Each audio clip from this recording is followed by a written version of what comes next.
Hi friends, welcome to my channel. ఈరోజు video వచ్చేసి మనం వ్రతాలలో లేదా ఏదైనా ఫెస్టివల్స్ అప్పుడు ఇలా అయితే కలశాలు పెట్టుకుంటాం కదా. అలానే కలశం పైన పెట్టిన కొబ్బరికాయని ఏం చేయాలా అని చెప్పేసి అందరికైతే ఒక డౌట్ ఉంటుంది. నాకు కూడా అయితే ఆ డౌట్ ఉండేది. నేను ఇంకా దాన్ని యూట్యూబ్లో సెర్చ్ చేసినప్పుడు అయితే చాలా వీడియోస్ వచ్చాయి. అందులో ఒక పెద్ద ఆవిడ డాక్టర్ అనంతలక్ష్మి గారు అని చెప్పేసి అమ్మ నేను చాలా రోజుల నుంచి ఆమెను అయితే టీవీలో ఇలా ఆధ్యాత్మికత గురించి చెప్తూ ఉంటే చాలా వీడియోస్ అయితే చూశాను. ఆమె చెప్పిన విధంగా అయితే ఇలా కొబ్బరితో ఏదైనా స్వీట్ కలిపేసి ఒక స్వీట్ లాగా చేసేసి మన చుట్టుపక్కల ఉన్న వాళ్ళకి షేర్ చేసుకొని దాన్ని మనం కూడా తినాలి అన్నట్టుగా చెప్పారు ఆవిడ.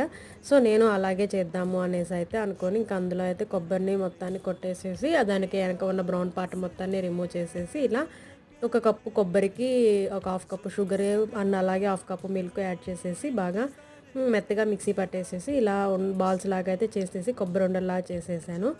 ఇంకంతేనండి. మీకు కానీ ఈ వీడియో నచ్చినట్టయితే లైక్ చేయండి. అలాగే నా ఛానల్ని